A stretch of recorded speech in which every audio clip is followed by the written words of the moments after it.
For the sake of the argument, let's agree that on May 10th, one Bitcoin could help you buy one Tesla. For the sake of argument. So on May 10th, you would have been able to buy one Tesla using one Bitcoin, whatever its value was.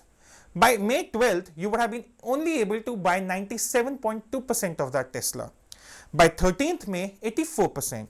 By 16th May, 82%. By 19th May, 58%. And by 23rd May, only 52%. So what's happened here? On 10th May, you were able to buy one Tesla with one Bitcoin. But within a fortnight, the value of Bitcoin dropped so much that you now needed two Bitcoins to buy the same Tesla.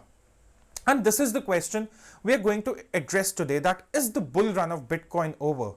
Is the up and down pattern of Bitcoin or cryptocurrencies at large a reminder that they cannot replace the dollar and tangible gold in the long run? Is it our answer? Is it the answer to a long question that Bitcoin is not going to be the currency we are all hoping it to be? Now, I've written a few articles on Swarajya this month about Bitcoin. It's a trilogy of articles. I'll put the link in the description and you should read them. They discuss the environmental aspects of cryptocurrency, the bull run of cryptocurrency, and how Elon Musk has specially helped us understand the vulnerability of this market, the volatility of this market. Now, I'll address the Elon Musk question here. Musk, whenever he tweets, the markets do react. They react happily or they react angrily, but they do react. And Musk has been tweeting about crypto. Some days he says it's a bad currency. Some days he says it's as pointless as any other fiat currency. Some days he sees potential in them. But in March earlier this year, he went all out on cryptocurrency, saying that Tesla was ready to accept Bitcoin as a payment. Bitcoin shot up because that was the green light they were looking for. Elon Musk, of all people, endorsing the Bitcoin. 2 months later, in the month of May, he says, oh, hold on, there's some environmental cost to it. We need to rethink. We need to probably go to some very marketable, very environmental friendly cryptocurrencies. And this is the problem. The problem of a currency like crypto, or Bitcoin rather, is that it is very vulnerable to the mood swings of one man. Someday Elon Musk might think it's a great investment, the market shoots up. Someday he might think it's a wrong investment, the market comes down. Now, for the investors who are looking up to people like Elon Musk, the entire volatility, the entire value of the currency depends on his one tweet. Just 140 characters are enough to rattle a cryptocurrency market, making it lose 25% of its market value. Imagine how volatile this currency is, how vulnerable this currency is. And Elon Musk also made this point that the crypto market is dominated by a few miners, by a few people who are trading this on the market, on the entire unregulated sector. And this is a problem, the super majority problem. Now, Bitcoin is a great alternative as something. They do not have faith in the current monetary system. They say the dollar is compromised, gold is compromised. Fair enough, they have their opinions. But tell me this, how can you rely on a currency that can change its value depending on 10, 12 investors? What if, like Elon Musk, 5, 6 investors pulled out their interest out of Bitcoin? They said, look, we saw Bitcoin, we experimented with it, we put our money into it, but now we've pulled out our money, this is not going to work. Thank you, goodbye, good night. What happens to the value of Bitcoin then? What happens to the investors then? And Elon Musk's mood swings have actually served as a critical reminder that a currency that depends so much on majority investors, they cannot be a currency for the masses. I won't go into the environmental aspects. I already did a video on it. You should check that out in our other episodes of Swarajya Standpoint. But look at the volatility of it. And this is what Elon Musk has been kind enough to remind us of. And then there are the state governments, state as in the US and the Indian and the Chinese government. The Chinese government has already come down hard on cryptocurrency. They've said no mining operations, no payments, nothing doing. And they're also cracking down on miners very hard because there have been reports of coal mines, unauthorized coal mines being in operation because of the energy needed to mine Bitcoin. So China is coming down pretty hard on Bitcoin. But what China is also doing is it's rolling out its digital currency backed by its central bank.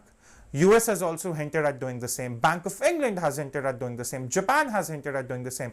Even the RBI somewhere is pondering over the idea, if not with the speed of China, but maybe at the speed of the Bank of England.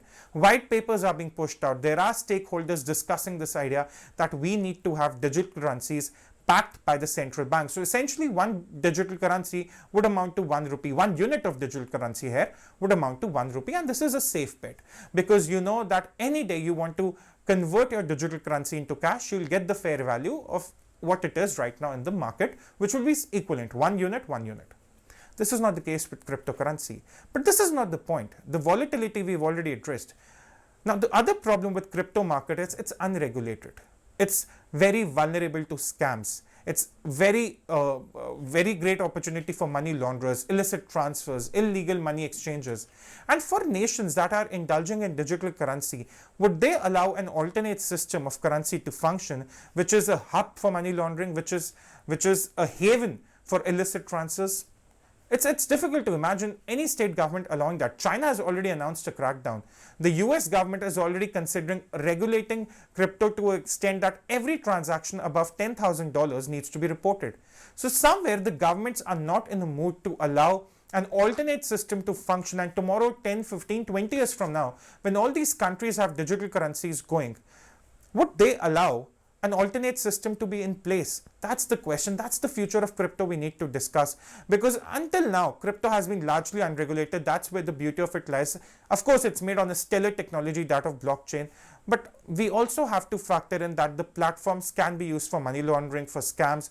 The idea of decentralized finance is not something that can be taken very lightly rather by the central banks and the governments at large. So what does it do to the cryptocurrency market in the long run? What does it do to Bitcoin?